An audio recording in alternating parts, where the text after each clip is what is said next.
بسم اللہ الرحمن الرحیم مولانا صاحب کا جواب سنیں، جہاں ضرورت ہوگی میں آپ کو اس کا ترجمہ اور اس کی تشریح کرتا جاؤں گا۔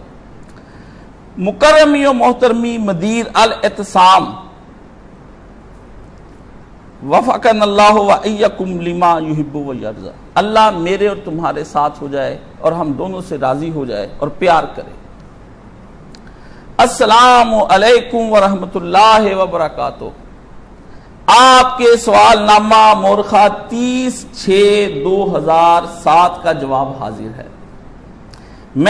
نمبر 1، میں صحابہ کرام رضی اللہ عنہم اجمعین کو کسر اسلام کی اساس خاتم النبیین حضرت محمد مصطفیٰ صلی اللہ علیہ وآلہ وسلم کا معجزہ اور قرآن و سنت کے امت تک پہنچنے میں قابل اعتماد واسطہ مانتا ہوں۔ ایسی تعریف صحابہ کی کر دی بھی شیعہ بھی اپنی جگہ دب کے رہ جائے، پوری اہل سنت نہیں کر سکتا کہ اسلام کے جو محل تعمیر ہوا نا، محل کسر اسلام شان و شوکت سے جو پھیل، اس کی جو بنیادیں یہ صحابہ کرام کو مانتا ہوں۔ اور یہ حضور پاک صلی اللہ علیہ وسلم صحابہ نہ کہنا، یہ میرے نبی محمد کا معجزہ کہنا کہ اس نے ڈاکوؤں، زانیوں، چوروں، شرابیوں کو ولی بنا دیا، اور قرآن و سنت کے امت تک پہنچنے میں قابل اعتماد واسطہ جانتا ہوں، دل سے مانتا ہوں۔ کیا جس بندے نے قرآن اور سنت سیکھنی ہے نا، اس کو صحابہ کے پاس جانا پڑے گا، پھر وہ قرآن و سنت سیکھے گا، ورنہ سیکھ نہیں سکے گا۔ اخیر نہیں ہو گئی، اب اور کیا لینا کسی نے۔ جمہور محدثین کے اصول الصحابہ کلہم عدول کا دل و جان سے قائل ہوں۔ سارے محدثین نے یہ بات لکھی ہے، تقریباً زیادہ محدثین نے، مولانا بڑے تیز سے ان کو پتا تھا، کچھ نے نہیں لکھی۔ تو جمہور محدثین نے یہ کہا کہ صحابہ کرام جب نبی پاک کا نام لے کر روایت کریں وہ جھوٹ کبھی نہیں بولتے، گناہ ان سے اور ہو گئے، پر رسول پاک کا نام لے کے انہوں نے جھوٹ نہیں کبھی بھی بولا، بھی نبی نے اپنے پاس سے حدیث گڑھ کے سنا دی۔ یہ گناہ کتنا ہی آدمی تھا اس نے نہیں کیا۔ صحابہ کرام صحابہ رسول صلی اللہ علیہ وآلہ وسلم کے بارے میں سوء ظن ہوتے ہوئے قرآن مجید کا تواتر ثابت ہو سکتا ہے، نہ احادیث نبویہ علی صاحب الصلاۃ والسلام کی صحت پر اعتماد کیا جا سکتا ہے۔ جو صحابہ پر بدظنی کرتا ہے، ان کے یہ بدظنی سے وہ تو نہ قرآن اس تک کو مان سکتا ہے، نہ وہ نبی علیہ السلام کی حدیثوں کو مان سکتا ہے۔ کرنے اول کو مثالی معاشرہ نہ مانا جائے، پھر بھی اس اعتراض کا جواب ممکن نہیں کہ اسلام ایک دل خوش کن نظریہ ہے جس پر رسول کریم کے ہم نشین بھی عمل نہیں کر سکے، اور خود سرور عالم صلی اللہ علیہ وآلہ وسلم بھی اسلامی انقلاب برپا کرنے میں نعوذ باللہ ناکام رہے۔ اگر ہم یہ مانیں کہ صحابہ کرام نیک نہیں تھے، شروع میں وہ سارا نہیں تھا، نبی پاک نے مثالی معاشرہ نہیں بنایا، تو پھر اسلام تو ایک نظریہ ہے، فلسفہ ہے، رہ کچھ نہیں جاتا، ٹھیک ہے نا۔ اور حضور پاک پر بھی اعتراض آتا ہے کہ نبی وہ اسلامی انقلاب نہیں بنا سکا، باتیں ہی ہوئی ہیں انقلاب، کیسی بات ہے۔ مگر عدالت صحابہ کا یہ مطلب کہ ان سے غلطی یا گناہ کا صدور ناممکن ہے، یا ان سے ایسے امور کا صدور نہیں ہوا، یا قرآن و سنت کی تشریح کرتے ہوئے ایسے واقعات کا بیان درست نہیں، غلو اور افراط ہے۔ میں یہ کہوں کہ ان سے کبھی گناہ نہیں ہوا، یا ان سے کبھی کوئی ایسی بات جو انہوں نے قرآن و سنت کی تشریح کرتے ہوئے نہ سمجھی ہو، غلط نہ سمجھی ہو، ایسا واقعات جو ہے ضرورت سے زیادہ ان کی محبت میں بڑھ جانا ہے، ایسا ہوا ہے۔ گناہ ہوئے ہیں، صحابہ سے زنا ہوئے، نبی نے کوڑے لگائے ہیں، جس طرح پچھلی دفعہ میں نے آپ کو بتایا بھی حضور سے سن کے انہوں نے دین اپنی طرف سے اور ایجاد کیا نبی کے دور میں۔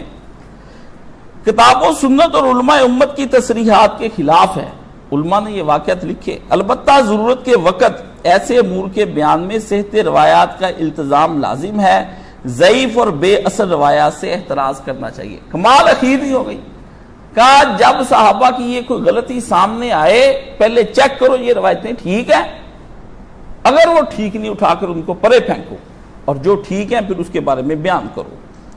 ایسے امور کی بنا پر کسی صحابی رسول کو پر لان تان اور سب و شتم حرام اور گناہ کبیرہ ہے، نہ گالی دینی نہ لعنت کرنی۔ سن لیں، حدیث قبول کرنے میں ایسے امور قادے نہیں، یعنی ان سے گناہ ہو جانے کے بعد بھی ایسے امور جو ہیں اور ہمیں روکتے نہیں کہ ہم جو ہے وہ صحابہ سے روایت نہ لیں. گناہ ہو گیا پر روایت لینی کہ کسی صحابی سے روایت حدیث میں کذب کا وقوع نہیں ہوا, کسی نے جھوٹ نہیں بولا آج تک.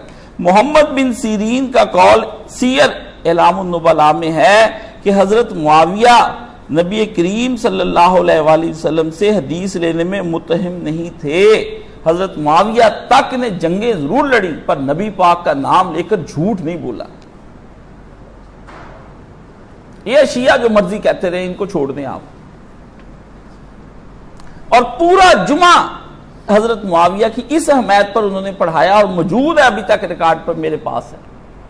انہوں نے کہا حدیث کے بارے میں اس بندے سے کوئی جھوٹ نہیں ثابت ہوا کہ نبی پاک کی طرف گھڑ کے اس نے حدیث جو ہے بیان کر دی. صحابی کسی جگہ بھی چلا گیا پر نبی کے نام پر حدیث نہیں گڑی. اب آگے کیا لکھتے ہیں شیخ الاسلام ابن تیمیہ, یہ انہوں نے حوالہ سنن ابی داؤد کا دیا اس کے اندر, ٹھیک ہے, کتاب اللباس اور اس میں سب چیزوں میں, سیر اعلام النبلاء کا صفحہ نمبر 672 جلد 4. شیخ الاسلام ابن تیمیہ لکھتے ہیں منہاج السنہ نبویہ جلد 2 صفحہ 456 پر کہ تمام تعریفیں اللہ کے لیے ہیں. نبی علیہ السلام کے صحابہ الحمدللہ نبی کریم سے حدیث بیان کرنے میں سب سے زیادہ سچے تھے اور ان میں کوئی بھی ایسا نہیں معلوم ہو سکا جس نے نبی پاک پر جھوٹ وہ جان بوجھ کر بولا ہو, حالانکہ ان میں سے بعض سے غلطیاں بھی ہو جایا کرتی تھیں اور ان سے گناہ بھی سرزد ہوئے اور وہ معصوم نہ تھے. یہ ابن تیمیہ نے لکھا ہے. مولانا نے عربی حوالے ساتھ لکھے ہیں, یہ ترجمے میں نے پھر بعد میں کیے ہیں آپ کو سنانے کے لیے, انہوں نے عربی میں لکھ کے نا. امام شوکانی نیل الاوطار میں حضرت بصر رضی اللہ تعالیٰ عنہ کے بارے میں امام دارقطنی کا قول نقل کرتے ہوئے فرماتے ہیں, نیل الاوطار صفحہ 164 جلد 7, صحابی کی صحبت ثابت ہونے سے اس پر کسی غلطی پر قدع و اعتراض ختم نہیں ہو جاتا جیسا کہ راج مذہب ہے, بلکہ بلا اختلاف اس پر اہل علم کا اجماع ہے, جیسے کہ ہم نے بھی دوسرے مقام پر اس کی تحقیق بیان کی ہے. علامہ محمد بن ابراہیم وزیر نے بھی اپنی تنقیح میں اس کی تحقیق کی ہے. لیکن جب روایت قبول کرنے کی بنیاد صدق اور عدم کذب ہے تو عدالت میں قدع اور روایت کے عدم قبول میں کوئی تلازم نہیں ہے. یہ مولانا نے ان کا قول نقل کیا کہ وہ جھوٹ نہیں بولتے, یہ انہوں نے بھی لکھا ہے خلاصہ بات کا.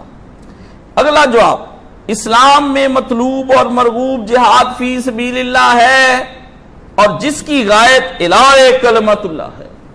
اللہ جہاد کرنا ہے اللہ کی راہ میں تو وہ اللہ کی راہ میں ہونا چاہیے جس کا مقصد صرف ایک ہونا چاہیے کہ اللہ کا نام بلند ہو جائے.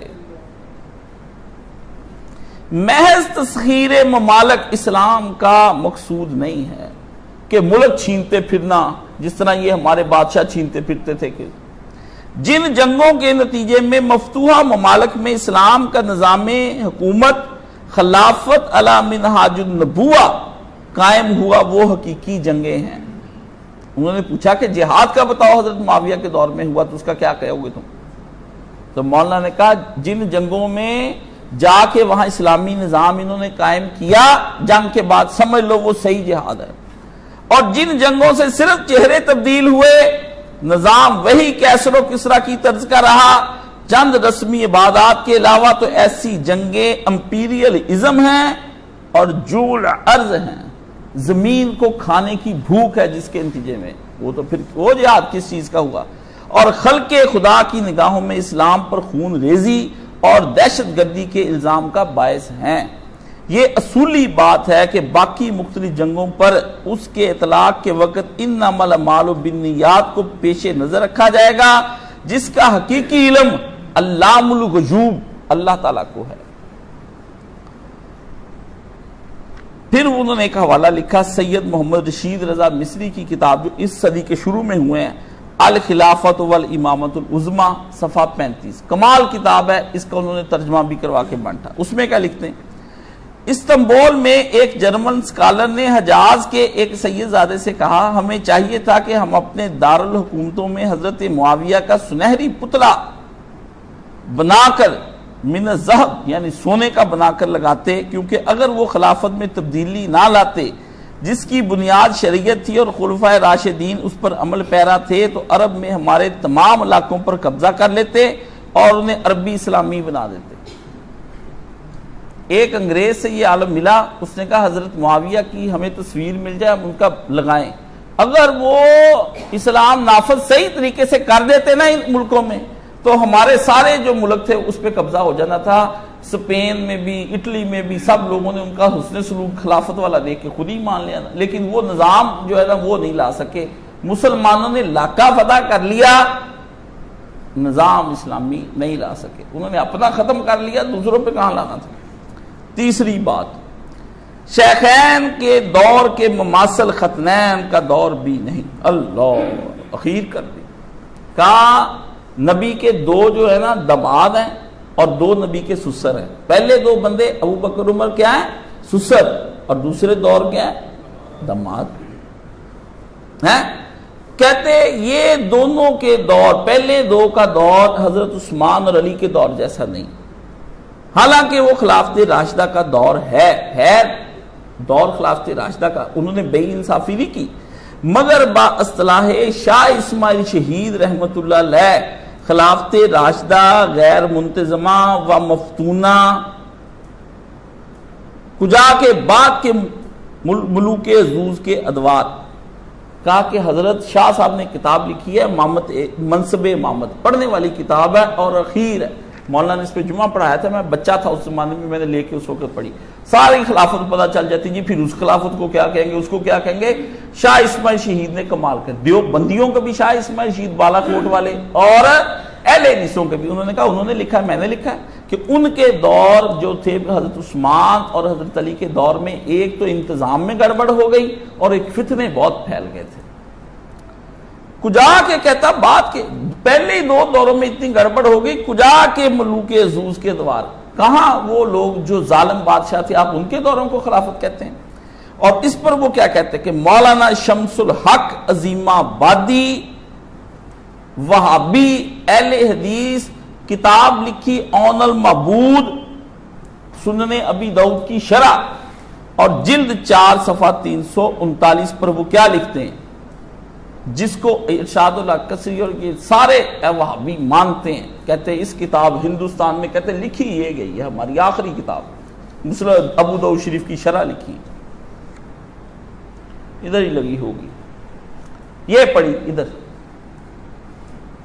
تو اس میں انہوں نے لکھا کیا لکھا، اس کس کی طرف، وہ جو حضرت خواب تھا دیکھا اس کے اوپر، اس خواب سے اس طرف اشارہ ہے کہ خلافت حقہ کی حقیقت خلافت عمر کے بعد مٹ جائے گی جیسا کہ مرکات میں ہے۔ طیبی کہتے ہیں کہ خلافت کی نبوت کی طرف نسبت اس پر دلالت کرتی ہے کہ اس میں ملوکیت کی طلب کا کوئی شائبہ نہیں، اور عثمان و علی کے عہد میں اس ملوکیت کے شوائب پائے جاتے ہیں، جبکہ ان کے بعد تو وہ کٹ کھنی ملوکیت تھی۔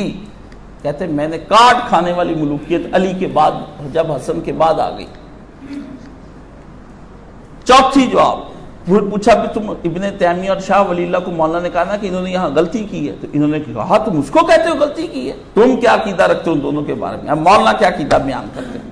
حضرت شاہ ولی اور امام ابن تیمیہ رحمۃ اللہ علیہم کا میں تہ دل سے عقیدت مند ہوں اور ان کی تصانیف قیمہ سے مستفید بھی ہوتا ہوں، کتابیں پڑھتا ہوں، مگر ان کو غلطی اور خطا سے مبرہ نہیں سمجھتا۔ جنگ جمل کے واقعات پر حضرت علی کا افسوس کرنا اور پچھتانا میری تحقیق میں صحیح روایات سے ثابت نہیں ہے۔ یہ مولانا صاحب نے مجھے خود ارشاد اللہ کثری صاحب کی مشاجرات صحابہ پہ ایک ایک چیز پہ نشان لگائے، افسوس کہ میری 2 کتابیں کوئی بندہ چوری کر کے لے گیا جو مولانا کے ہاتھ کی لکھی ہوئی تھی، اللہ اسے نبٹ لے۔ جنگ جمل کے واقعات پر حضرت علی کا افسوس کرنا میری تحقیق کے مطابق درست نہیں۔ ان بزرگوں کی ازالت الخفا اور منہاج السنہ میں بیان کردہ ان روایات کا ثبوت محل نظر ہے۔ جو کتاب وہ لے کر آئے روایتیں وہ چیک ہونے والی ہیں، آپ چیک کر لیں، میں نے کر لی کہتے۔ اگر کوئی محقق صحیح اسناد سے ان روایات کو صحیح ثابت کر دے تو مجھے ماننے میں کوئی تعامل نہیں کہ وہ روایتیں ٹھیک ہیں۔ شاہ صاحب نے ازالت الخفا میں روایات کے بارے میں جو تساہل فرمایا ہے اس سے اہل علم آگاہ ہیں، خصوصاً مولانا ارشاد القصری کی طرف اشارہ کیا کیونکہ انہوں نے اس کتاب کا اب عربی ترجمہ کر دیا. ٹھیک ہے. پانچویں بات کہ تم شیعہ جو کچھ لکھتے ہیں اذان میں اضافی کلمے اور یہ ان کی بدعتیں، ان کے بارے میں کیا کہتے ہو؟ تو مولانا لکھتے ہیں شیعہ حضرات کا کلمہ شیعہ حضرات کا کلمے میں اور اذان میں اضافی کلمات کہنا غلط، بدعت، خلاف شریعت ہے. خود محقق شیعہ علماء میں سے شیخ الصدوق من لا یحضر الفقیہ میں اپنی کتاب شیعہ کے، جس طرح ہمارے امام بخاری ان کے بھی، ایسے اضافہ کرنے والے کو مفوضہ لعنہم اللہ کہتے ہیں کہ یہ وہ گروہ ہے جن کے اوپر اللہ کی لعنت ہو، جو حضرت علی کو کہتے کہ اللہ نے سارا کچھ ان کو دے دیا ہے، ان پر لعنت کی. مگر ایسے بدعی اضافوں کی وجہ سے کسی مدعی اسلام گروہ کو کافر قرار دینے کے لیے اس کو بنیاد نہیں بنایا جا سکتا. بدعت کرنے پر کافر نہیں کہنا، ورنہ بریلویوں کو کہنا پڑ جائے گا، تم کو بھی کہنا پڑ جائے گا، تم بھی تراویح پڑھتے ہو سارے وہابی. بدعت ہے لیکن کافر نہیں کہنا. 2 اذانیں بدعت ہے. جمعے کی حضرت عثمان نے دوسری ایجاد کی، رسول اللہ کے دور میں ایک ہوتی تھی، لیکن کافر نہیں ہم کہہ سکتے، صحابہ سے بھی یہ کام ہو گئے. اچھا پھر پوچھا تم خمینی کو بہت اچھا کہتے ہو. لکھا خمینی کی موت پر ایک شیعہ عالم کا خواب میں نبی علیہ السلام کو دیکھنا، اس کی صحت و فساد کا اللہ تعالیٰ کو علم ہے. مولانا نے واقعہ بیان کیا تھا کہ نبی پاک اس کے انتظار میں ہے، کسی کا خواب بیان کیا. انہوں نے کہا تم تو کہتے ہو کہ میں نے جنت میں جا رہا ہے. انہوں نے کہا مجھے نہیں پتا یہ اس نے جھوٹا واقعہ بیان کیا یہ نہیں، صحت و فساد یہ اللہ کے پاس ہے، ہم نے تو اس سے زیادہ رکھنا ہے. مگر اہل البدع والاہواء کی موت کے بعد ان کے بارے میں معاملے کے لیے امام اہل سنت احمد بن حنبل کا طرز عمل پیش رہنا چاہیے، جس کو شیخ الاسلام ابن تیمیہ نے اپنے فتاوی میں درج کیا ہے. میں کہتا ہوں کہ لیکن جو لوگ بدعتیں کرتے ہیں ان لوگوں کے بارے میں امام احمد بن حنبل اور ابن تیمیہ نے کیا لکھا ہے، سن لو وہ کیا کہتے ہیں اپنے دور کے بدعتیوں کے بارے میں. انہوں نے کیا کہا، اس کے ساتھ جو لوگ بھی صاحب اقتدار تھے جہمیہ کے نظریے کے قائل تھے کہ قرآن مخلوق ہے اور اللہ کی آخرت میں زیارت نہ ہوگی اور اس کے علاوہ دیگر باتیں، یہ لوگوں کو ان کی طرف لوگوں کو ان باتوں کی طرف بلاتے اور اگر ان کے نظریے کو قبول نہ کرتے تو ان پر سختی کرتے، انہیں سزائیں دیتے، نیز ان کی تکفیر کرتے، حتیٰ کہ کسی کو قیدی بنا دیں تو اسے اس وقت تک آزاد نہ کرتے جب تک وہ جہمیہ کے قول کو اختیار نہ کر لے کہ قرآن مخلوق ہے. کسی ایسے شخص کو ملازمت نہ دیتے اور نہ ہی بیت المال سے وظیفہ دیتے جو اس کا قائل نہ ہو. اس کے باوجود یہ سارے عقیدے غلط تھے، ایک گروہ جہمیہ تھا، ان کے یہ سارے عقیدے غلط تھے. اس کے باوجود امام احمد نے ان کے لیے مرحومین کے لیے دعائے رحمت کی ہے اور اس کے باوجود ان کے لیے استغفار بھی کیا ہے، مغفرت بھی اللہ سے مانگی، کیونکہ وہ جانتے تھے کہ ان پر یہ بات واضح نہیں ہوئی کہ وہ رسول کی تکذیب کرتے ہیں اور آپ کی لائی ہوئی وحی کا انکار کرتے ہیں، مگر انہوں نے تعویل کی اور غلطی میں پڑ گئے اور ٹھوکر کھائی. اس طرح کی باتیں کہنے والوں کے مقلد بن گئے. انہوں نے کہا انہوں نے قرآن سمجھنے میں غلطی کر لی، حدیث سمجھنے میں غلطی کر لی، اس لیے امام صاحب نے ان کو تھوڑا سا ریلیف دیا، فیور دیا ہے کہ یار یہ جہالت کی بنا پہ بھی تو ہو سکتا ہے آیت کا اس کو مفہوم نہ سمجھ آیا ہوا ہو. بندے غلط، ان کے عقیدوں سے بھی کہا کہ میں نہیں ان کو مانتا، لیکن جب وہ مر جائیں اللہ اس کو بخش لے. کہتے میرے بھی یہی سمجھتا ہوں کہ خمینی کو اللہ بخش لے. اب اگلا پھر زوردار حوالہ دیا یہ پڑھ لکھنے کے بعد. کہتے عبداللہ بن یزید الختمی جیسے جلیل القدر صحابی جو ابن زبیر کی طرف سے حاکم کوفہ تھے، ایک صحابی عبداللہ بن یزید نے حارث العور رحم اللہ جس کا لفظ معلوم ہے کہ وصیت کے مطابق اس کی نماز جنازہ پڑھائی اور پاؤں کی طرف سے اس کو قبر میں داخل کیا اور فرمایا ہاکذا سننا. یہ مصنف ابن ابی شیبہ جلد نمبر 3 صفحہ 171، جلد نمبر 3 صفحہ 309. حارث العور ایک تابعی تھا، حضرت علی سے عشق تھا اس کو. اور آپ یہ دیکھیں کہ یہ جتنی کتابیں ہیں نا علم میراث کی، اس کا ریاضی بڑا اچھا تھا، اس نے کمال کا حساب کتاب، اس نے علم امراض سارے لیتے اس کے، لیکن وہ کہتا تھا علی مرتضیٰ آئیں گے دوبارہ، وہ شہید نہیں ہوئے، ابھی تمہیں آ کے پوچھیں گے۔ تو سارے کہتے تھے یہ اس کا عقیدہ غلط ہے، وہ ہو گیا شہید ہو گیا۔ وہ فوت ہونے سے پہلے اس نے کہا یار میرا جنازہ جو ہے نا عبداللہ بن یزید صحابی پڑھائے، تو صحابی نے اس کو جنازہ بھی پڑھایا، اور اس کو پاؤں کی طرف سے، ہم تو اٹھا کے دائیں سے اندر ڈال دیتے ہیں نا مردے کو پاؤں کی طرف سے اٹھانا چاہیے، یعنی ادھر جنازہ پاؤں کی طرف رکھے، وہاں سے بندے پکڑے، دو آگے سے دو پھر اور آگے سے، وہ آہستہ آہستہ لاتے جائیں، قبر والے کو نیچے پکڑاتے جائیں، آرام سے بندہ، اور ادھر سے پکڑو شور پڑ جاتا ہے۔ تو یہ دفناتے ہوئے انہوں نے خود نماز جنازہ بھی پڑھائی اور قبر میں بھی داخل کیا اور کہا ہاکذا سننا، یہی تیرے نبی کی سنت ہے۔ امام ذہبی، یہ میرے پیچھے 30 جلدوں کی لگی ہوئی کتاب سیر اعلام النبلاء، سارے ابن تیمیہ کا شاگرد نے اسی حارث کو ہو والعلامۃ الامام، العلامہ الامام، اور کان فقیہا کثیر العلم، اور ان کو اسی امام ذہبی نے لکھا ہے کہ وہ علامہ تھا اور امام تھا، اور اپنا اتنا حدیث کا اس کو علم تھا کہ آپ تصور نہیں کر سکتے۔ یہ سیر اعلام النبلاء صفحہ 191 جلد نمبر 4 میں اس کے حالات میں لکھا ہے۔ اگر میں نے خمینی کو برا اچھا کہہ لیا ہے تو یہ جو علامے کہتے پھرتے تمہیں اس سے کیا تکلیف ہے؟ حدیث کے معاملے میں نرم تھے، ٹھیک ہے۔ اگلا سنو، کہتے حضرت معاویہ کی حکومت کو آپ کیا کہتے ہیں؟ سوال پوچھا، لکھا حضرت معاویہ کی حکومت بنص نبوی صلی اللہ علیہ وآلہ وسلم ملک عزوز ہے۔ انہوں نے کہا حضور نے کہا، میں نہیں کہتا، نبی نے جو کہہ لیا ان کے بارے میں نے بھی وہی کہہ لیا، پکا وہابی ہوں، قیاس نہیں کرتا میں۔ پچھلی دفعہ نص سمجھائی تھی نا، بھی ایک ہوتی نص قرآنی، ایک ہوتی نص حدیث۔ قرآن کی آیت کو نص کہتے ہیں، ٹھیک ہے، اور حدیث کو پھر ادھر سے نص حدیث کی، یہ حدیث سے مسئلہ ثابت ہے، یہ قرآن کی نص قرآن کی آیت سے مسئلہ ثابت ہے۔ تو کیا اللہ شاہ ولی اللہ کیا لکھتے ہیں اس کے بارے میں؟ کہتے ہیں جن کو آپ کہتے ہیں کہ آپ برا بلا کہتے ہیں ان کو، تو کہتے ہیں چلو میں اس کو کہیں کہہ دیا کسی بات پر کہ شاہ صاحب نے یہ مسئلے غلط کیے ہیں، تو انہوں جن کی آپ حمایت کرتے ہیں انہوں نے لکھا ہے حجت اللہ البالغہ جلد 2 صفحہ 213 میں، یہاں تک کہ حضرت معاویہ کی خلافت کا استقرار ہوا اور اسی کی طرف حدیث ہدنہ علی الدخن کو دورت کے ساتھ صلح میں اشارہ ہے، اس میں وہ معروف اور منکر دونوں تھے، اس لیے کہ وہ بادشاہوں کے طرز پر تھے، لا علی سیرت الخلفاء، خلفاء کی طرز پر اور سیرت پر نہ تھے۔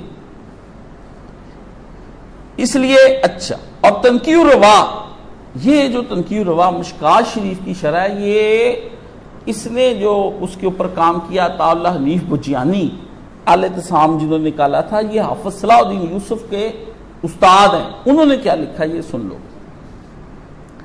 اردبیلی کہتے ہیں یعنی خلفائے راشدین کے بعد کٹ کھانی ملوکیت ہوگی، یعنی زور زبردستی اور جبر کے ذریعے سے حاصل کی جانے والی، لسان العرب میں ہے کہ عزوز مبالغے کا صیغہ ہے، اور ملک عزوز وہ سختی والی حکومت ہوتی جس میں شدت اور جبر ہوتا ہے۔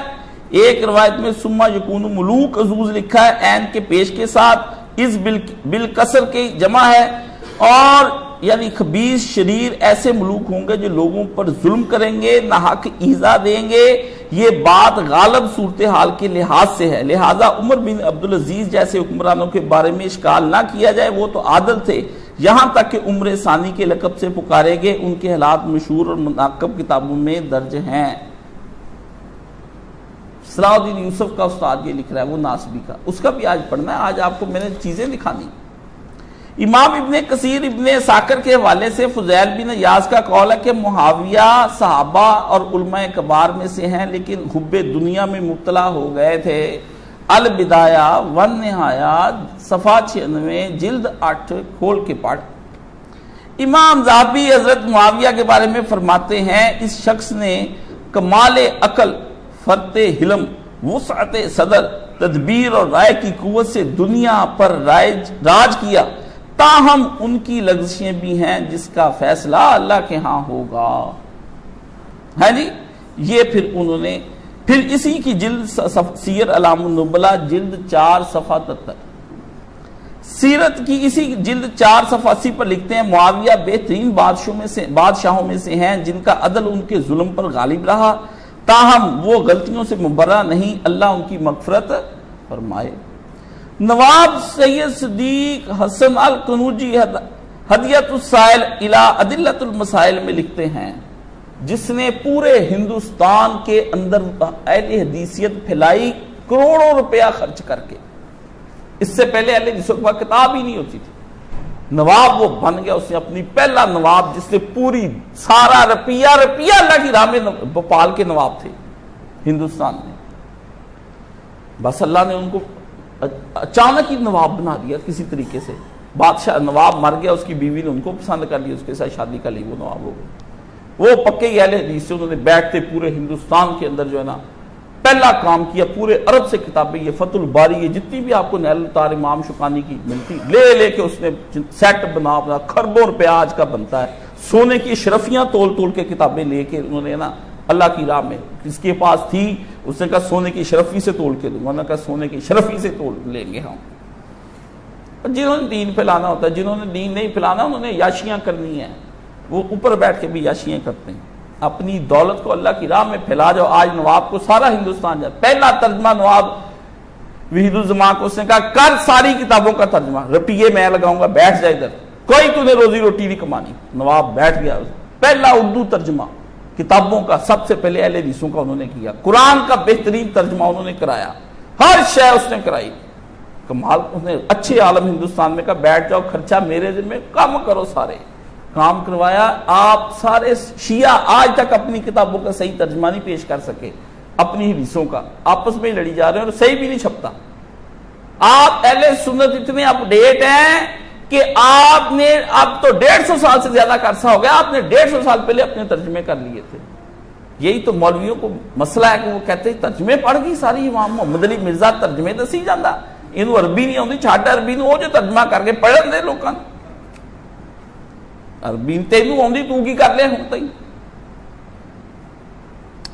اللہ اکبر۔ نواب صاحب کہہ لے گویم مختار شاہ عبدالعزیز دہلوی درباز افادات خودش نیز ہمین است کہ حرب معاویہ و علی کرم اللہ وجو خالی از شائب نفسانیت نبود و قالب خطائی اجتہادی ضعیف است۔ میں کہتا ہوں کہ شاہ عبدالعزیز دہلوی رحمت اللہ نے اپنے افادات میں اس بات کو ترجیح دی ہے کہ معاویہ کی علی کے ساتھ جنگ نفسانیت سے خالی نہیں تھی اور اجتہادی خطا کا قول ضعیف ہے۔ جو کہتا ہے ان سے اجتہادی غلطی ہوئی ہے، نہیں، چوز کرنے میں غلطی ہو گئی، انہوں نے کہا نہیں، ان کو پورا پتا تھا یہ غلط ہے، وہ غلط جان کر ہی کی ہے۔ یہ نواب صدیق حسن لکھتا ہے۔ مولوی اسحاق پھر اہل حدیث نہ ہوتا پھر وہ کیا کرتا؟ دنیا کے لیے لڑنے کی نسبت ایک جلیل القدر صحابی عبداللہ ابن زبیر کی طرف ایک دوسرے صحابی ابو البرزہ الاسلمی نے کی ہے۔ صحیح بخاری فتح الباری صفحہ نمبر 69 13ویں جلد، کیا کہ انہوں نے ایک صحابی رسول عبداللہ بن زبیر کو یہ کہا، وہ جنگ لڑے تھے نا اس دور میں، تو انہوں نے اس کے بارے میں لکھا وہ جو مکہ میں ہے با خدا وہ دنیا کے لیے لڑ رہا ہے، ان یقاتل الا علی دنیا، وہ دنیا کے لیے لڑ رہا ہے۔ انہوں نے کہا صحابی کو کہا ہے انہوں نے۔ قرآن مجید کی سورہ آل عمران میں شرکائے احد صحابہ کے بارے میں قرآن کی آیت ہے کہ منکم من یرید الدنیا، تم میں سے بہت سے جنگ اس لیے لڑنے جا رہے ہیں کہ ہمیں دنیا کا مال وہاں سے حاصل ہو، یہ قرآن کی آیت ہے۔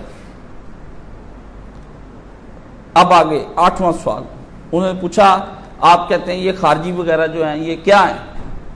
میری مجلس میں صحیح العقیدہ اور گمراہ فرقوں کے بارے میں گفتگو ہوتی رہتی ہے۔ مسقط امان کے اباضی جو خوارج کی ایک معتدل شاخ ہے، ان کی کتاب اصول الاباضیہ سے ایک اقتباس پڑھا گیا جس میں وہ صرف شیخین کو معیاری خلیفہ اور حق پر قرار دیتے ہیں۔ کہتے میرے پاس ان کی کتاب آئی، میں نے وہ ایک اقتباس پڑھا جس پر وہ میں نے بتایا کہ وہ تو علی اور عثمان تک کو نہیں یار مانتے، ایسے گروہ کے لوگ بھی ہیں، وہ کہتے ہیں پہلے ہی دو ٹھیک تھے، باقی حضرات حضرت عثمان، علی، طلحہ، زبیر، ام المومنین اور معاویہ رضی اللہ تعالیٰ عنہ کو غلط اور نادرست کہتے ہیں۔ کہتے ہیں ایسے بھی فرقے ہیں۔ اس باطل نظریے کو میری طرف منسوب کرنا ایسے ہی ہے کہ جیسے قرآن میں اللہ فرماتا ہے کہ وہ کہتے ہیں کہ اللہ تیسرا ہے، ان اللہ ثالث ثلاثہ جو ہے، کہ یہ کہتے ہیں عیسائی بھی اللہ تین اللہ ہیں. اللہ نے یہ کہا کہ تین اللہ ہیں، تو اللہ نے کب کہا کہ تین اللہ ہیں؟ تو فرمایا یہ ایسا ہی ہے جیسے اس کے اللہ کہتا ہے یہ تیرے رب پر بہتان ہے، تو یہ مجھ پر بہتان ہے. اللہ تعالیٰ کا بیان قرار دیا جائے اور لقد کفر الذین قالوا کو نظر انداز کر دیا جائے وَإِلَى اللَّهِ الْمُشْتَكَى، آیت کا آدھا حصہ کاٹ کر یہ پیش کیا جائے تو میں اللہ کے ہاں اپنی شکایت کروں گا آپ سب کی. پھر بتایا حضرت عثمان کو تم کیا کہتے ہو؟ تم کہتے ہو کہ ان کو صحیح مارا گیا. حضرت عثمان مبشر بالجنہ، خلیفہ راشد اور نص نبوی کے مطابق شہید ہے. جنت کی اللہ نے بشارت دی. خلیفہ راشد تھا، کوئی غلط کام اس نے، بدکاریاں اور یہ مال پانی اپنے لیے نہیں بنایا، کوئی مالی جنسی کرپشن نہیں کی اس نے. اور حضور نے ان کو بتایا تھا کہ تم شہید ہو جاؤ گے، نبی کے منہ سے نکلی بات. ان کا قاتل بتعین نامعلوم ہے، آج تک ان کا صحیح قاتل صحیح روایت سے سامنے نہیں آ سکا بھی کون سا صحیح قاتل ہے. نام لیتے ہیں یہ اس وقت فلانا تھا فلانا تھا، بتعین جو ہے نا ان کا نومینیٹڈ، وہ کوئی ثابت نہیں کر سکا. حضرت علی بھی یہی کہتے تھے کہ ثابت کر کے دکھاؤ کون ہے نومینیٹڈ. چلو 40 بندے گئے ہوں گے، مارا تو ایک نے ہے، باقی سب کی گردنیں تو نہیں کاٹنی. وہ تو اعانت قتل ہے اگر کسی کو قانون آتا ہو. اگر یہ تو فقہ جس نے پڑھی، اسلامی قانون پڑھا، وہ بنتا ہی نہیں تھا. سن لو. مگر ان کی حکومت کے بعض امور سے ناراض اور ان کا محاصرہ کرنے والوں میں کئی صحابہ اور تابعین شامل تھے. لوگ ان کی پالیسیوں پر ناراض ہو گئے تھے. اما حضرت عبد الرحمن بن ادیس جو بیت الرضوان میں شریک تھے، جہج الغفاری جو شریک بیت الرضوان ہیں، عمار ابن یاسر جو محمد ابن ابی حذیفہ ابن خال معاویہ، حضرت معاویہ کے ماموں کا بیٹا بھی شامل تھا اس میں، حضرت عثمان کے. محمد بن ابی بکر حضرت ابو بکر صدیق کا چھوٹا بیٹا، مالک اشتر، اور اس کے علاوہ متعدد صحابہ اور معروف تابعین اس وقت اس ہنگامے میں تھے. مخالفین عثمان کے جو اعتراضات اور علی کی طرف سے جوابات تاریخی روایات میں بیان ہوئے ہیں، یہ سب بے اصل روایات ہیں. ان کا اصلی اعتراض جو احادیث کی کتابوں کے مطالعے سے واضح ہوتا ہے، وہ جلیل القدر صحابہ کو معزول کر کے ولید بن عقبہ جس نے جیسے شارب الخمر کو، اور بعد میں محدود آدمی، یعنی محدود کہتے ہیں اس کو، وہ جو جس پر حد جاری کی گئی، سزا دی گئی، کو مقرر کرنا تھا. حضرت کا اپنا رشتہ دار تھا، کوفے میں فجر پڑھائی شراب پی کے، سلام پھر کے کہتا 2 اور پڑھاؤں. یہ صحیح بخاری اور صحیح مسلم میں لکھا ہے. حضرت عثمان نے بلا کے کوڑے لگائے. لوگوں نے کہا یار عثمان اس طرح کے تم بندے لگا رہے ہو ہم پہ. اصابہ اور فتح الباری میں ابن حجر نے تولیت الاقارب کو جو ہے نا، یہ تولیت الاقارب جو ہے کہ متولی بنا دیا اپنے قریبیوں کو ہی شورش کا سبب قرار دیا ہے. آپ کے امال کی طرف سے وصولی زکوٰۃ میں شکایات کا ذکر صحیح بخاری کتاب الخمس میں آیا ہے، موجود ہے. حضرت عثمان کے دور کے بارے میں حضرت ابو دردہ کا قول صحیح بخاری کتاب الزان باب فضل صلاۃ الفجر فی جماعت میں ہے. کیا با خدا مجھے امت محمد میں صلی اللہ علیہ وسلم میں اس کے سوا اور کچھ نہیں آتا نظر آتا کہ وہ بس اب اکٹھے نماز پڑھ لیتے ہیں، باقی دین جا رہا ہے. کہتے یہ صحابی کا تبصرہ ان کے دور میں. فتح الباری جلد 2 صفحہ 138 میں، کاش میں جان سکوں کہ اگر اس عہد مبارک میں ابو دردہ کے نزدیک صورتحال ایسی تھی تو پھر آج تک کے بعد والے ادوار کے کیا کہنے. یہ امام فتح الباری میں وہ بھی پریشان ہو گیا کہ اگر حضرت عثمان کے دور میں یہ کچھ ہو رہا تھا اور صحابی کا تبصرہ. کہتے میرے تبصرے میں نے وہاں پڑھ لیے، تم کو بتا رہا ہوں، ان کو برا کہتے نہیں، مجھ پہ فتوے لگا رہے ہو. امام ذہبی نے جلد 4 صفحہ 211 سیر اعلام النبلہ میں ولید بن عقبہ جس نے یہ شراب پڑھی کے تذکرے میں لکھتے ہیں، لوگ اس بات پر حضرت عثمان سے ناراض تھے کہ انہوں نے سعد بن ابی وقاص کو کوفے سے معزول کیا جو اشرا مبشرہ میں سے تھے، اور اس شخص کو وہاں امیر مقرر کیا. ولید بن عقبہ اپنے فسق کے باوجود اللہ اسے معاف کر دے بہادر اور جہاد کرنے والا تھا. وہ جہاد بھی کرتا تھا، بہادر بھی تھا، لیکن وہ شراب بھی ساتھ پیتا تھا۔ شیخ الاسلام نے منہاج السنہ کے صفحہ 451 میں تیسری جلد میں لکھا ہے، صفحہ 7ویں جلد میں، کہ حضرت عمر نے اپنے آپ کو لوگوں کے مال سے آلودہ نہ کیا اور نہ اپنے کسی رشتہ دار کو کوئی عہدہ دیا۔ یہ ایسی بات ہے جسے ہر ایک شخص جانتا ہے۔ رہے حضرت عثمان تو انہوں نے سکون قلب، بردباری، راست روی، نرمی اور فیاضی کے ساتھ اس نظام کو چلایا جو ان سے پہلے قائم ہو چکا تھا، مگر آپ میں نہ حضرت عمر جیسی قوت تھی، نہ ان کسی سیاست، اور نہ اس درجے کا کمال عدل و زہد۔ چنانچہ بعض لوگوں نے ان سے ناجائز فائدہ اٹھایا اور وہ دنیا طلبی میں لگ گئے، اور ان میں خدا اور خلیفہ کا خوف کمزور پڑ گیا۔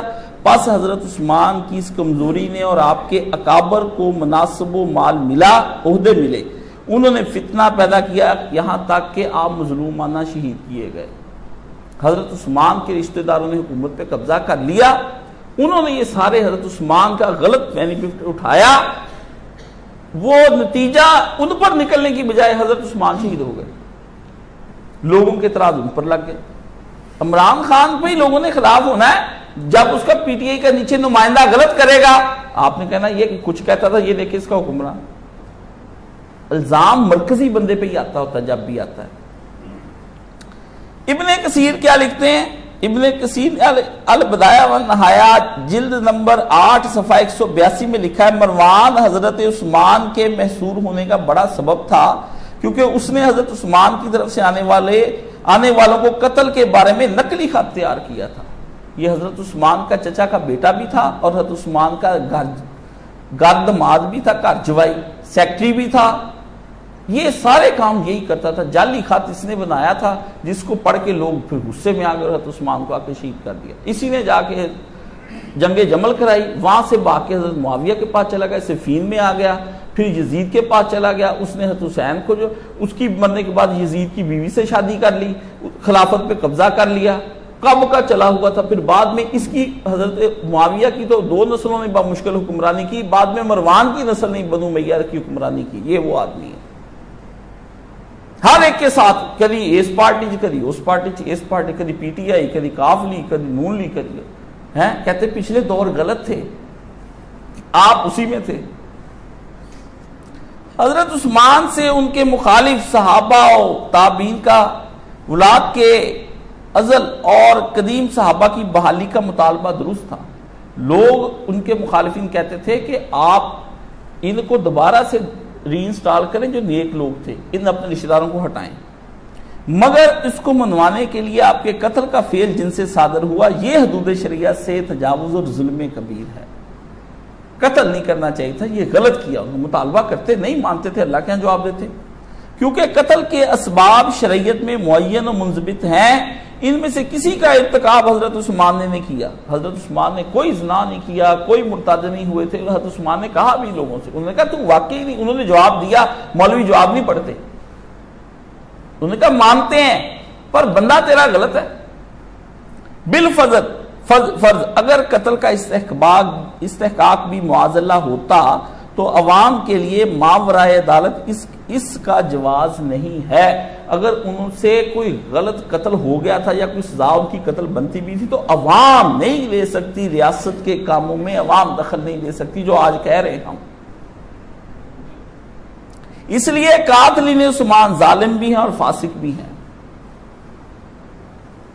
امام الحرمین ابو المعالی عبد الملک الجوینی الارشاد میں خلاصے باسا کے طور پر لکھتے ہیں، الارشاد صفحہ 364، اس میں شک نہیں انہ قتل مظلوما کہ حضرت عثمان مظلوم شہید کیے گئے، مگر اس جرم عظیم کے مرتکب ہونے کے باوجود قاتلین کافر نہیں سمجھے گئے، نہ ان سے مروی روایات احادیث رد کی گئیں۔ محمد بن ابی بکر اور مالک اشتر کی روایات سے حام موجود ان کو سکہ قرار دیا گیا جو الزام ان پہ لگتے ہیں۔ آپ ان کو ایک طرف کہتے ہیں قاتلین عثمان گنتے ہو سارے اہل حدیث، دوسری طرف وہ صحابی ہیں، روایتیں تو تم لیتے ہو ان سے، اب بتاؤ فاسق بھی مانتے ہو، سب کچھ ہوتے، روایت بھی لیتے، تو اس کا مطلب ہے بندے سے جو جرم ہو جاتا ہے اس کا دیکھنا یہ کہ روایت میں وہ جھوٹ تو نہیں بولتا، باقی دوسرے کام غلط کرتا ہے تو کرتا پھرے۔ امام ذہبی عبد الرحمن ابن ملجم کا تذکرہ کرتے ہوئے لکھتے ہیں ابن ملجم روافض کے نزدیک آخرت کا شکی ترین فرد ہے، اور وہ ہم اہل سنت کے نزدیک ان لوگوں میں سے ہے جس کے بارے میں ہم جہنم کی توقع رکھتے ہیں، جس نے حضرت علی کو شہید کیا تھا، مگر اس بات کو ممکن سمجھتے کہ اللہ سے درگزر کرے، نہ کہ وہ بات جس کے قائل خوارج اور روافض ہیں۔ اس کا حکم عثمان، زبیر، حضرت طلحہ، سعید بن جبیر، عمار، خارجہ، امام حسین کے قاتلوں والا ہے۔ ہم سب ان لوگوں سے اللہ کی خاطر برات کا اظہار کرتے ہیں اور ان سے بغض فی اللہ رکھتے ہیں اور ان کا معاملہ اللہ کے سپرد کرتے ہیں۔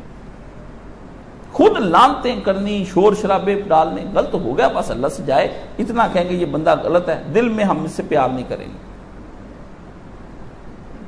امام ذہبی لکھتے ہیں جن لوگوں نے خون عثمان میں حصہ لیا وہ قتل کیے گئے، اور ہو سکتا ہے کہ قتل ان کے حق میں بہتر گناہوں کی معافی کا باعث بن گیا ہو۔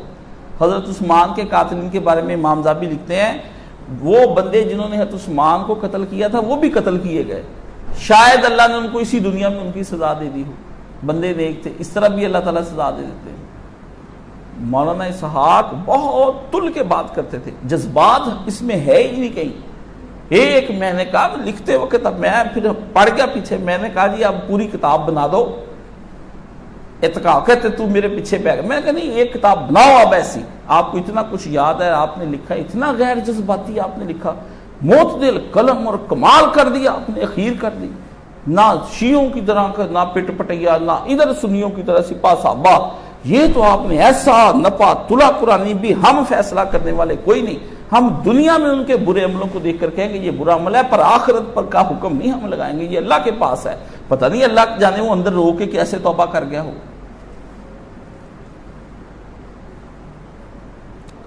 حکیم بن جبلہ لبدی کے بارے میں یہ بھی حضرت عثمان کے قتل میں شریک تھا۔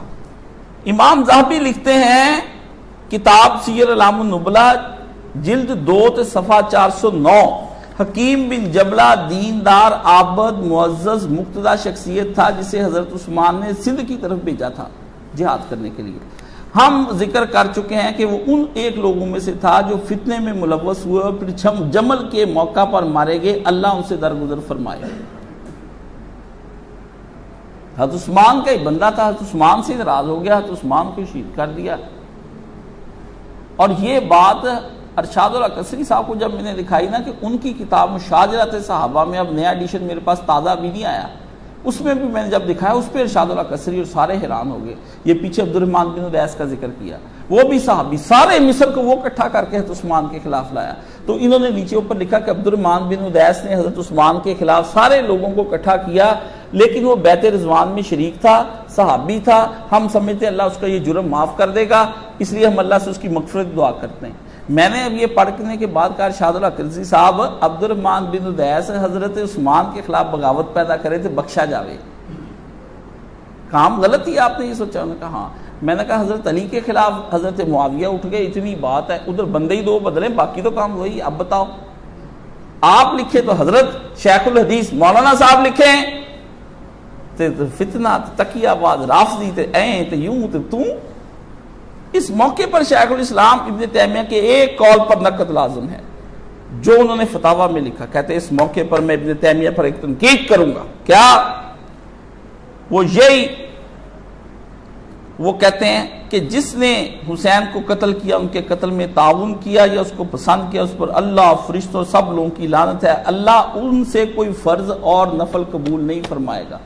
چلو آپ نے لعنت کی، لیکن یہ آپ کو کس نے حق دیا کہ اللہ نہیں نفل اور فرض قبول فرمائے گا؟ یہ کس نے آپ کو حق دیا؟ بندہ بعد میں اسے پتا چلا کہ یار میں تو بہت غلط کر لیا، وہ توبہ کرنے لگ گیا۔ اب آپ کون ہوتے ہیں اللہ اور اس کے درمیان میں آ کے توبہ کرنے والے؟ آپ کہیں کہ اس کو سزا ہوگی، اس نے غلط کیا، جرم تھا خدا، لیکن یہ نہ کہیں کہ اس سے اللہ اب اللہ نے تیری عبادت ہی قبول نہیں کرنی، وہ اور بگڑ جائے گا۔ وہ جو 99 قتل کر کے گیا تھا 99، اس نے جا کے پادری کو پوچھا، انہوں نے کہا ہاں 99 مارے ہیں، اللہ بخش دے گا؟ اس نے کہا کوئی نہیں، کہا چلو پھر تسی بھی 100 پورا چل۔ اگلے کے پاس گیا، اس نے کہا ایسے ہوا ہے، وہ سمجھ گیا، انہوں نے کہا ساڈا بھی 121 نہ ہو جائے، اس نے اسی وقت نے کہا نہیں اللہ توبہ قبول فرمائے گا, یہاں سے نکل جاؤ, نیکوں کی بستی میں چلے جاؤ. نے کہا تو صحیح ہے. بعد میں اللہ نے اس کو بخش نہیں دیا, 100 قتل, ایک عالم مارا, 99 عوام ماری, پھر اللہ پاک نے اس کو پھر بخش دیا. بخاری شریف میں نہیں ہے. مولانا اسحاق ترازو کا تول اس نے تولا خیر کر گیا. یہی تو مزہ تھا مجھے, ورنہ میں عراق شام اتنے ملکوں پھر کے آئے, ایران پھر آ کے سعودی عرب میں نے جامعہ ام القرآن میں داخلہ, وہاں کے علماء سے گفتگویں, یہاں پاکستان میں جہاں کوئی عالم دیوبندی شیعہ اہل حدیث وہابی ملا میں چلا گیا. واپس میں اس لیے آ گیا, میں نے کہا عدل نہیں رہ گیا, عدل اسی کے پاس ہی, بابا جی کے پاس ہی عدل ہے, ادھر ہی کاشی جی چلے جاؤ, یہ آوارہ پھرنے کا کوئی فائدہ نہیں. چیک تو نے اپنے استاد کو کر لیا ساری جگہ پہ جا کے, جو یہ کہتا ہے آیا صحیح ہے کہ غلط ہے, وہ تو نے کر لیا, تو میں نے کر لیا. امام قرطبی نے کتاب التذکرہ میں فرمایا ہے کہ اللہ قاتلین حسین سے راضی نہ ہو. ان اقوال کے مقابلے میں الشیخ عبد الوہاب الشعرانی کا قول اصول شریعہ کے مطابق ہے. وہ قرطبی کے قول پر تبصرہ کرتے ہوئے یہ فرماتے ہیں حق یہ ہے کہ ان کا قاتل اگر اسلام پر مرا ہے تو معروف یہ ہے کہ اللہ سے عفو کا سوال کیا جائے. اگر اسے ننگا چٹا اسلام سے انکار نہیں کیا تو کہہ دے یا اللہ کام سے ہم ابھر رہے ہیں, کام اس کا برا, اس سے ہم نفرت کرتے ہیں, لیکن اگر تو معاف کرنا چاہے تو کر سکتے ہیں. الشعرانی مختصر کتاب التذکرہ صفحہ 22. 10واں, حضرت عثمان کا جنازہ کئی دن پڑا رہنا, نماز کی ادائیگی میں رکاوٹ اور دوسرے مظالم جو تاریخی روایات میں مذکور ہیں بالکل جھوٹ اور وضع ہیں. حضرت عثمان کا جنازہ جی کئی دن پڑا رہا, جنازہ نہیں پڑا ہے, کہتے ہیں یہ سب تاریخی جھوٹی روایات ہے. البتہ بقیع میں دفن ہونے سے روکنے کا ذکر علی صحابہ میں ابن حجر نے اسلم بن بجرہ اور جبلہ بن عمر السعدی کے ذکر میں کیا ہے. ابن عبد البر الاستیاب میں اسلم بن بجرہ کو بھی ان میں شمار کرتے ہیں جنہوں نے بقیع میں تدفین سے روکا تھا. روافض کے اور خارجیوں ناصبیوں کے بارے میں کیا تم کہتے ہو؟ کہتے سنو. نمبر 11, شیخ الاسلام کے روافض, خوارج, نواصب اور دوسرے فرق کے بارے میں وہی روش درست ہے جو صحابہ اور تابعین کی تھی. شیخ الاسلام ابن تیمیہ نے منہاج النبوۃ صفحہ 247 جلد 5 میں خوارج کے بارے میں فرمایا صحابہ کے خوارج کی تکفیر نہ کرنے کی ایک دلیل یہ بھی ہے کہ وہ ان کے پیچھے نمازیں بھی پڑھتے تھے. عبداللہ بن عمر اور دیگر صحابی نجدہ حروری کے پیچھے نمازیں پڑھتے تھے, ان کے سامنے حدیثیں بیان کرتے تھے, انہیں فتوے دیتے اور اس طرح مخاطب ہوتے جیسے مسلمان ایک دوسرے سے مخاطب ہوتا ہے السلام علیکم کہہ کے, حالانکہ وہ سارے کے سارے خارجی تھے. حضرت علی کو کافر سمجھتے تھے, حضرت معاویہ کو کافر سمجھتے تھے. نیز وہ لکھتے ہیں منہاج السنہ میں مسلمانوں کا طرز عمل یہی رہا ہے کہ انہوں نے ان لوگوں کو ان افراد کی مانند مرتد قرار نہیں دیا جس طرح صدیق اکبر نے قتال کیا تھا. ان کے ساتھ صحابہ اور احسان کے ساتھ ان کی تباہ کرنے والوں نے ان کی تکفیر نہیں کی, نہ انہیں مرتد شمار کیا, نہ قول و فعل سے ان پر حد سے تجاوز کیا, بلکہ ان کے معاملے میں اللہ سے ڈرے عادلانہ طرز عمل اختیار کیا. یہی معاملہ تمام بدعتی فرقوں اہل ہوا جیسے شیعہ اور معتزلہ کے معاملے میں رہا. چنانچہ جس کسی نے 72 فرقوں کی تکفیر کی اس نے کتاب و سنت اجماع صحابہ تابعین کے طرز عمل کی خلاف ورزی کی. معالم السنن للخطابی میں حدیث افتراق الامت کے تحت انہوں نے یہ لکھا ہے, ٹھیک ہے, حدیث نمبر 44 29 جلد نمبر 4 اور جلد نمبر 7 میں. اس سے پتہ چلتا ہے کہ تمام فرقے دین سے خارج نہیں. نبی علیہ السلام نے اپنی امت میں سے قرار دیا. اسے یہ بات بھی نکلتی کہ تعویل کرنے والے دین و ملت سے خارج نہیں, اگرچہ وہ غلط تعویل ہی کرتے رہے. حضرت علی کے بارے میں پوچھا, کہتے حضرت علی سے قریش کی ناراضگی کے اسباب میں بدر والے مقتولین کے انتقام کے جذبے کا ذکر ابو عثمان الجاہز نے کیا, جو ابن ابی الحدید المعتزلی نے اپنی شرح نہج البلاغہ جز الثالث عشر کے تحت 282 اور 283 پر نقل کیا. اور اس میں اس نے لکھا یہ خط کہ وہ حضرت بدر والے حضرت علی سے ناراض تھے کہ انہوں نے ہمارے بڑے مارے. جہاز کے ان خیالات کا وہ خود ذمہ دار ہے, حقیقت حال کا علم اللہ کو ہے. ہمیں حسن ظن کا حکم دیا گیا ہے کہ ہم گزشتگان کے لیے دعا گو ہیں, جو چلے گئے اللہ سب کو معاف کر دے. ربنا اغفر لنا ولاخواننا الذین سبقونا بالایمان والی آیت انہوں نے لکھی. اور اس کے اوپر کہتے ہیں عمر بن عاص کے بارے میں تم کیا کہتے ہو؟ 13واں سوال اور آخری. حضرت عمر بن عاص جلیل القدر صحابی ہیں, مگر قصہ تحکیم اور دوسرے امور میں جو کچھ ان سے صادر ہوا اس پر یغفر اللہ لنا ولہ، اللہ ہمیں انہیں معاف کر دے، کہنا ہی مناسب ہے۔ ذہبی عبداللہ بن عمر کا قول نقل کرتے ہیں، کیا اس امت کا معاملہ کس کے سپرد ہوا؟ ایک ایسے شخص کی طرف جسے پرواہ ہی نہیں تھی کہ کیا ہو رہا ہے، اور دوسرا کمزور شخص تھا وہ عبداللہ، یہ بھی صحابی عمر بن عاص۔ حسن بصری کا قول اس کے اندر یہ ہے، یہ سیر اعلام النبلا جلد 2 صفحہ 430، اور وہ تیسری جلد سیر اعلام النبلا صفحہ 428 میں 2 حکم ابو موسیٰ اشعری اور عمر بن عاص، ایک طالب دنیا اور دوسرا طالب آخرت۔ صحابی کو طالب دنیا لکھا امام ذہبی نے، ابن تیمیہ کا شاگرد، جس کے پیچھے یہ پڑے رہتے جی امام ذہبی بہت بڑا عالم ہے، یہ کہہ دینا یہ روایت صحیح نہیں تو وہ صحیح نہیں، اب وہ صحیح نہیں کہہ رہا تھا، مان لو انہوں بھی۔ ذہبی عمر ابن عاص کے بعد رضی اللہ عنہ کے بارے میں فرماتے ہیں، اللہ ان سے درگزر کرے، اگر ان میں حب دنیا نہ ہوتی اور کچھ ویسے معاملات کا ارتکاب نہ کرتے تو خلافت کے لیے مناسب شخصیت تھے، کیونکہ وہ اسلام میں حضرت معاویہ پر سبقت رکھتے تھے، حضرت معاویہ سے پہلے ہی مان لائے تھے، ان کو ہونا چاہیے۔ نافع کہتے ہیں ابو موسیٰ نے کہا میں نے ابن عمر کے سوا کسی کو اس خلافت کا اہل نہیں ٹھہراتا۔ عمر نے ابن عمر سے کہا کیا آپ نہیں چاہتے کہ ہم آپ کی بیعت کریں؟ کیا آپ کے لیے ممکن ہے کہ آپ کو اس بات کے لیے بہت سا مال دیا جائے؟ اس بات کے عوض آپ امر خلافت اس شخص کے سپرد کر دیں جو اس کا آپ سے زیادہ حریص ہے۔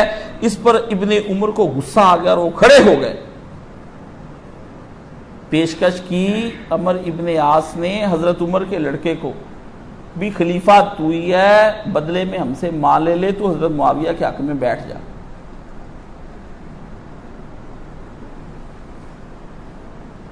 تو انہوں نے آگے سے جواب میں غصے میں کہا کہ شرم کرو کچھ، مجھے بھی مانتے اور کہتے یار تو حق سے بیٹھ جا، کیونکہ لکھا جو آپ سے بھی زیادہ حریص ہے، حضرت معاویہ کو بہت شوق ہے میں خلیفہ بنوں، بہت شوق ہے، کچھ کر دو۔ عمران خان وزیر اعظم کہتا بناؤ مجھے، سارے اصول پچھلے توڑ دو، ایاک نعبد و ایاک نستعین چھوڑ دو پاک پتن میں سجدہ کرو، پنکی پیرنی سے شادی کر لو، جا کر مقتدر ادارے جنہوں نے وزیر اعظم بنا ان کے ہاتھ پہ بیعت کر لو، جو وہ کہیں گے کر لو، مجھے بس آنے دو۔ شیروانی سواری پڑی، کتنے سال اور انتظار کروں۔ قرآن رفع المصحف کے بارے میں ذہبی لکھتے ہیں، قرآن نیزوں پر اٹھانا عمر بن عاص کی ایک بہت بڑی چال تھی۔ جب حضرت علی جنگ کر رہے تھے تو قرآن نیزے پہ اٹھا لیا، اور عجیب بات آپ سن لیں، نبی نے کہا میں 2 چیزیں چھوڑ کر جا رہا ہوں، کیا کہا؟ ایک قرآن، دوسرے اہل بیت۔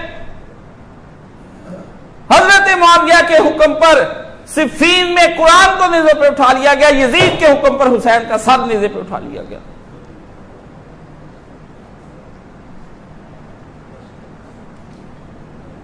اہل بیت بھی نیزے پر، قرآن بھی نیزے پر۔ نبی کیا کہہ رہے ہیں؟ میں 2 چیزیں چھوڑ کر جا رہا ہوں، ایک قرآن، دوسرا اہل بیت۔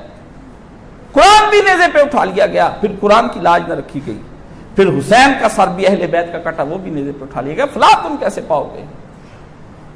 درمیان میں بات یاد آ گئی ہمیں، حدیث ہم سے پڑھو حدیث، ہم پڑھائیں گے تمہیں۔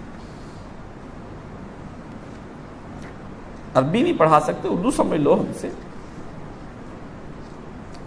خط لکھا، ایک آخری خط کا جواب مولانا نے پھر پڑھا اور اس پہ ختم کر دیا، اخیر کر دیا۔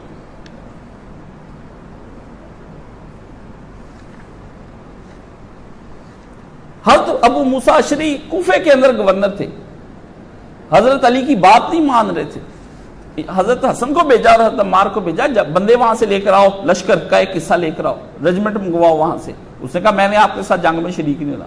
آپ نے معطل، چل جا کے عمار تو اور حضرت حسن، وہ لے گیا کوفے کے اندر، بخاری شریف میں جا کے حضرت حسن کو اوپر والی جگہ پہ کھڑا کر دیا، خود نیچے کھڑا ہو گیا، عمار نیچے کھڑا ہو گیا، حسن کو اوپر کھڑا کیا، نبی کا پتر ہے۔ عمار اسلام لے کر آیا مکہ میں، بڈھا ہے 90 سال کا، حسن جوان ہے، اہل بیت کی قدر کرتے صحابہ، اوپر کھڑا کر ادھر کہ نبی کا پتر اوپر کھڑا ہو، نبی کا جس کا ممبر ہے وہ جائے، میں کیا ہوں، ادھر کھڑا اوپر کر لیا، آپ نیچے ہوئے، برکت کے لیے کہا برکت کے لیے کھڑے ہو جاؤ۔ ادھر کہا سنو مومنو، بی بی عائشہ صدیقہ دنیا اور آخرت میں رسول اللہ کی بیوی ہے، اس کی فضیلتوں کا انکار نہیں، پر اس وقت اسلام کو ضرورت پڑ گئی ہے، ان کا یہ اقدام درست نہیں علی کے بارے میں، اس لیے چلو میرے ساتھ۔ یہ بخاری شریف نہیں پڑھ دی، وہ مسعود احمد بی ایس سی جماعت المسلمین کہتا ہے میں پریشان ہوں، یہ کیا ہو رہا ہے، سب باتوں کو جھٹلایا، اس کو نہ جھٹلا سکا۔ مناظرہ جب مجھ سے ہوا جماعت المسلمین کے یہاں کے امیر کا، رگڑا دیا میں نے، پھر وہاں سے امیر آیا کراچی سے۔ ہم یہ کہتے ہیں ہمارے منہ لوگوں، ہم نے تو 15 16 سال 17 سال کے تھے جب ان سے باتیں کی ہیں۔ خط کیا لکھا، یہ وہ خط ہے جو پھر میں بھی ڈھونڈ کر لے کر آیا تھا، اور سیر اعلام النبلاء میں لکھا ہے، امام محمد بن وزیر الیمانی نے تمہید میں لکھا ہے اس کو۔ ابو موسیٰ اشعری کہتے ہیں کہ مجھے حضرت معاویہ نے خط لکھا بندے نام بھجوانے کا۔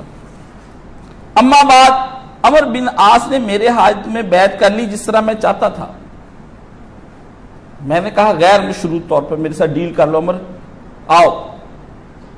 میں اللہ کی قسم کھا کر کہتا ہوں اگر تم بھی اسی طرح میری بیعت کر لو جس طرح عمر بن عاص نے کیا، بیچ دو اپنا، تو میں تیرے ایک بیٹے کو کوفے کا اور دوسرے کو بصرہ کا گورنر بنا دوں گا، تیرے لیے کبھی میرے گھر کا دروازہ بند نہیں ہوگا، کھلا جب چاہے آئے، اور تیری کوئی ضرورت میں پوری کیے بغیر نہیں چھوڑوں گا۔ میں نے یہ خط اپنے ہاتھ سے لکھا ہے، کسی اور سے ڈیل نہیں کرائی، سمجھ کے ہم تجھ سے ڈیل کر رہے ہیں، یہ بہت بڑی بات ہوتی۔ آپ بھی اپنے ہاتھ کا ہی خط لکھیے تاکہ پکا ہو جائے سودا ڈن ہو رہا ہے۔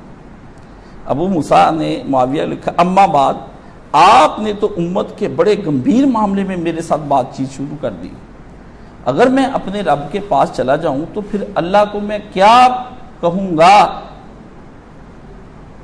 کہ تم نے اپنا دین بیچ لیا تھا، باقی رہ گئی آپ کی پیشکش، مجھے اس کی کوئی غرض نہیں رہ گئی۔ مولانا نے خط پورا لکھنے کہا والسلام۔ خاتمہ کلام کے طور پر، اب کہتے ہیں آخری بات کی 2 سطریں بیان کروں گا، خاتمہ کلام کے طور پر عصر حاضر میں ناسبیت کی جو تبلیغ دفاع عن صحابہ کے پردے میں جاری ہے، صحابہ کا دفاع، ناسبیت کی تبلیغ، اس کی تردید کی اشد ضرورت ہے، ورنہ سلف کا مرتب کردہ تمام سرمایہ کتب صحابہ اور رجال حدیث ناقابل اعتبار ٹھہریں گے۔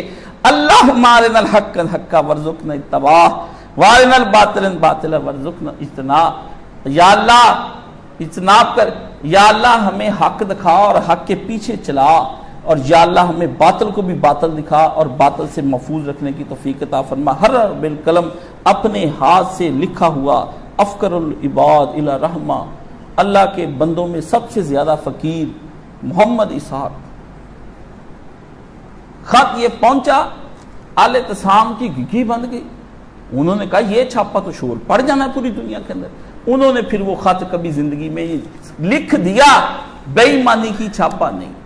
مولانا اسحاق بٹی اہل حدیث، جو ان کا بھی اسحاق بٹی ایک ہوا ہے، مورخ اہل حدیث لکھا جاتا ہے، ان سب کا ماں باپ اس دور کا، اس نے جب یہ پڑھا تو اس نے کہا آل اعتصام نے ظلم کیا مولوی اسحاق کے اوپر کہ تم نے یہ خط نہیں چھاپا۔